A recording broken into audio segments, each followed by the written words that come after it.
मैं चुनाव लड़ूंगा, पर मैं बिहार से चुनाव नहीं लड़ूंगा, मैं बिहार के लिए चुनाव लड़ूंगा, बिहार के लिए चुनाव लड़ूंगा।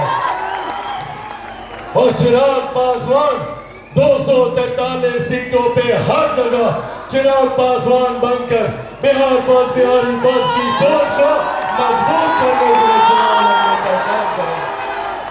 जहां पे भी गठबंधन के साथी होंगे, चिराग पासवान उस गठबंधन के साथी में भी खुद को चिराग पासवान बनाकर वहां से चुनाव लड़ेगा, ताकि आने वाले दिनों में हम लोग सही मायनों में बिहार को फर्स्ट और बिहारियों को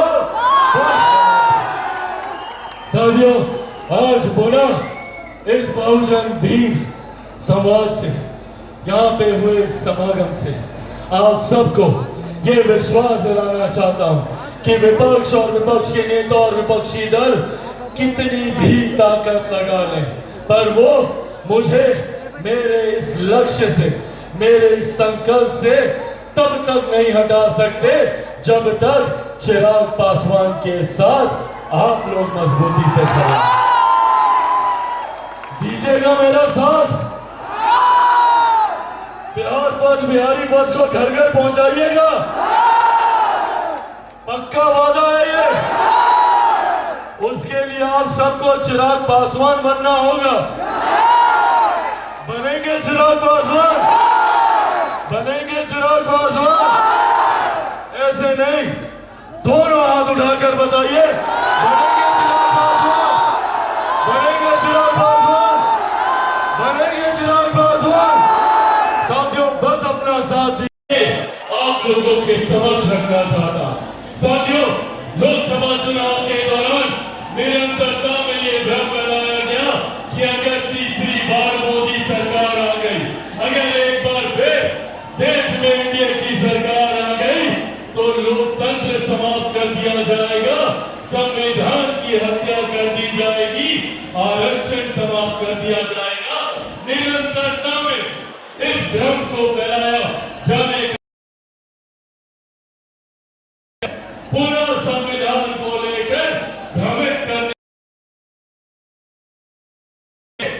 हम लोगों को जानना जरूरी है कि जो लोग आज संविधान की हत्या की बात करते हैं, सही मायनों में अगर देश में किसी एक कालखंड में अगर संविधान की हत्या की गई थी, तो वो 1975 में आपातकाल लगाकर सही मायनों में संविधान की हत्या करने का काम कांग्रेस, उनके नेता और उस वक्त की प्रधानमंत्री इंदिरा देवी जी के द्वारा की गई थी।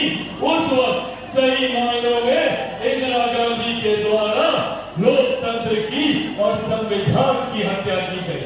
उस वक्त का दौर और जितने लोग आज इस तथाकथित इंडिया अलायंस का समर्थन करते हैं, पूछने की जरूरत है इन लोगों से कि क्या आपातकाल के ये लोग भुक्तभोगी नहीं है। पूछिए राजद के नेताओं से जो आज कांग्रेस की सरकार का समर्थन करते नहीं करते, पूछिए इनसे कि भैया आपातकाल के वक्त क्या ये जेल नहीं करते, क्या राजद के वरिष्ठ नेता ये लोग जेल नहीं करते। आज नेता प्रतिपक्ष बिहार में सवाल करते हैं हम लोगों की केंद्र की सरकार से, संविधान को लेकर, लोकतंत्र को लेकर। पूछिए इनसे कि आपातकाल के वक्त जब जयप्रकाश नारायण ने संपूर्ण क्रांति का नारा दिया था, जिसमें नेता प्रतिपक्ष के पिताजी भी उसमें साथ में थे, तो वो नारा किसके खिलाफ था? जयप्रकाश जी का वो संपूर्ण क्रांति का नारा इस कांग्रेस की सत्ता को, सरकार को उखाड़ फेंकने के खिलाफ है। पर आज संकल्प को और ज्यादा मजबूत करता है जिस संकल्प के साथ मैं राजनीति में आया था, जिस संकल्प के साथ मेरे नेता, मेरे पिता आदरणीय रामविलास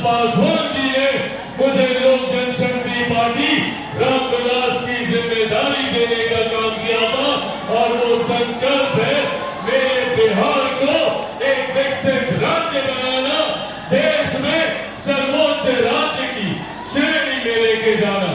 साथियों, आज जब यहाँ आप लोगों के बीच मौजूद हूँ, आप लोगों से चंद महत्वपूर्ण बातें, महत्वपूर्ण जानकारी साझा करना चाहता हूँ। आप सब जानते हैं कि ये मेरे प्रदेश के लिए, मेरे बिहार के लिए एक महत्वपूर्ण साल है। इस साल बिहार में विधानसभा के चुनाव होने वाले और ये विधानसभा के चुनाव निर्धारित करेंगे हम लोगों के आने वाले 5 साल का भविष्य। और ये 5 साल हर व्यक्ति के जीवन में महत्वपूर्ण होते हैं। लोकसभा चुनाव के दौरान हम लोगों ने देखा कि किस तरीके से विपक्ष के नेता, विपक्षी दल झूठी बातें फैलाकर हम लोगों को भ्रमित करने का प्रयास करते हैं और पुनः ये षड्यंत्र आने वाले महीनों में रचा जाएगा। चुनाव समीप आते तक भ्रमित बातें कही जाएंगी, झूठी बातों को बार बार दोहराया जाएगा ताकि हम लोग उसे सच मानने लग जाए। लोकसभा के वक्त भी इसी तरीके का भ्रम फैलाया गया था।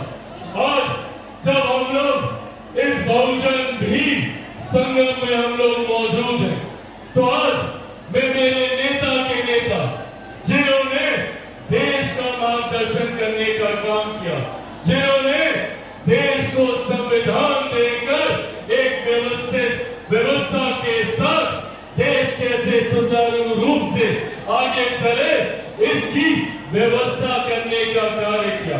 आज मैं भारत रत्न डॉक्टर बाबा साहेब भीमराव अम्बेडकर जी के चरणों में नमन कर मैं आपको बना कर दूंगा, ये वादा आप लोगों से करके जाता हूं आज यहाँ आने के लिए और मेरी हिम्मत को और बढ़ाने के लिए और मुझे इतना प्यार और इतना सम्मान देने के लिए मैं हृदय से आप सबका आभार प्रकट करता हूं। और मैं यहाँ पर मेरी पार्टी लोक जनशक्ति पार्टी रामविलास के हर एक नेता, हर एक कार्यकर्ता का हृदय से आभार प्रकट करता हूं, जिन्होंने